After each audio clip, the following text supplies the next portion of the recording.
इस वीडियो से हम जानेंगे कि डिकोडिंग क्या है, इसे सिखाने की व्यवस्थित प्रक्रिया क्या है और इस प्रक्रिया का इस्तेमाल कक्षा में कैसे किया जा सकता है। वर्णों और अक्षरों को पहचानना और उन्हें जोड़कर शब्द पढ़ पाने को ही डिकोडिंग कहते हैं। इसमें 2 उपकौशल शामिल हैं। पहला, वर्ण एवं मात्रा को पहचानना।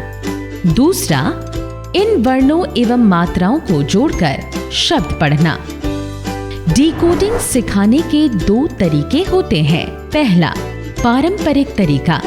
पारंपरिक तरीके से डिकोडिंग सिखाने की प्रक्रिया में हम पहले बच्चों को सारे वर्ण और मात्राएं सिखाते हैं, फिर जोड़कर शब्द और वाक्यों के पठन पर काम करते हैं।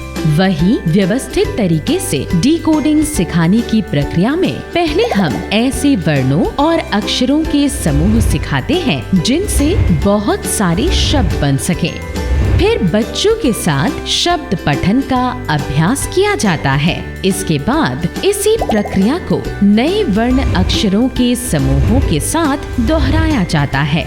इस तरीके को बच्चों के लिए उपयोगी माना गया है क्योंकि इसमें शब्द पढ़ने की प्रक्रिया सारे वर्ण मात्राओं को सीख लेने के बाद शुरू नहीं होती, बल्कि साथ साथ चलती है।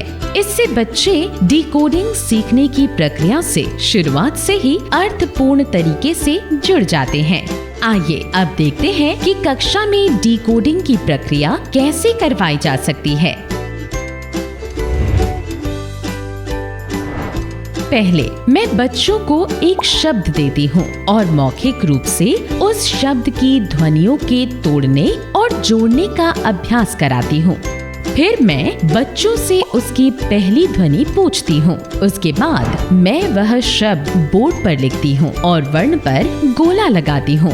मैं बच्चों को ऐसे 1-2 शब्द और देती हूँ। उसके बाद मैं बच्चों को दीवारों पर लगी प्रिंट सामग्री में वह वर्ण ढूंढने को कहती हूँ। फिर मैं बच्चों को हवा में वर्ण बनाकर दिखाती हूँ। खुद कर दिखाने के बाद मैं उन्हें भी हवा में वर्ण बनाने को कहती हूँ। इसी तरह मैं उन्हें वह वर्ण अपनी हथेली पर लिखने को भी कहती हूँ। इस प्रक्रिया के हर चरण में मैं बच्चों को अभ्यास के पर्याप्त मौके देती हूँ ताकि उनकी समझ पुख्ता हो सके। इस सब के बाद अंत में मैं बच्चों को नोटबुक में वर्ण लिखने का अभ्यास करने को कहती हूँ। वर्ण पहचानने के बाद मैं कक्षा में अक्षर पहचान पर काम करती हूँ। अक्षर पर कार्य करने के लिए मैं पहले सिखाए गए वर्णों के साथ मात्रा लगाकर ग्रिड बनाती हूँ।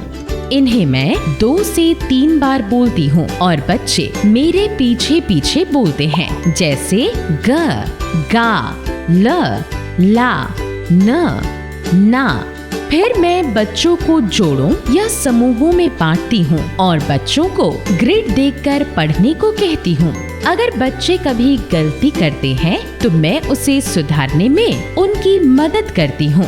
इसके बाद मैं उनके साथ अक्षर पहचान की खेल गतिविधियाँ करवाती हूँ और अंत में इससे संबंधित लेखन कार्य करवाती हूँ। इसके बाद मैं बच्चों के साथ वर्णों और अक्षरों को जोड़कर शब्द पढ़ने एवं लिखने के कौशल पर काम करती हूँ।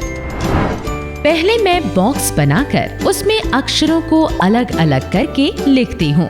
उसके सामने एक और बॉक्स बनाती हूँ जिसमें मैं अक्षरों को जोड़कर शब्द बनाकर लिखती हूँ।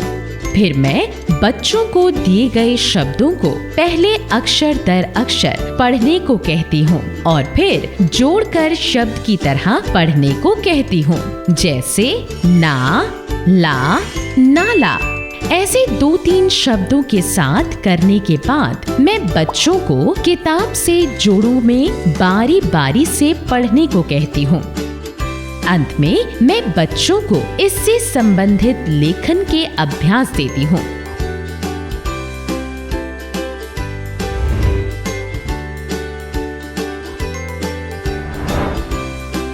शब्द पठन के अभ्यास के लिए मैं सिखाए गए वर्ण एवं अक्षरों से बनने वाले कुछ शब्दों को बोर्ड पर लिखती हूँ और उन्हें 2 बार धीरे धीरे पढ़ती हूँ, जैसे नाला, मामा, नाम, लाल। फिर मैं 2-3 बच्चों को बोर्ड पर लिखे शब्द पढ़ने को कहती हूँ। इसके बाद मैं बच्चों को जोड़ों या छोटे छोटे समूहों में बारी बारी से पढ़ने को कहती हूँ। बच्चों को इन शब्दों को पढ़ने के स्वतंत्र मौके भी देती हूँ।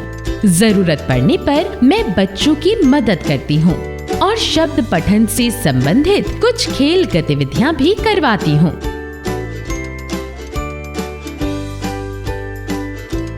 फिर मैं उनके साथ लेखन पर कार्य करती हूँ। ऐसे ही आप भी कक्षा में व्यवस्थित तरीके से डिकोडिंग सिखा सकते हैं। आइए हम मिलकर प्राथमिक भाषा शिक्षण पद्धति को और बेहतर बनाएं।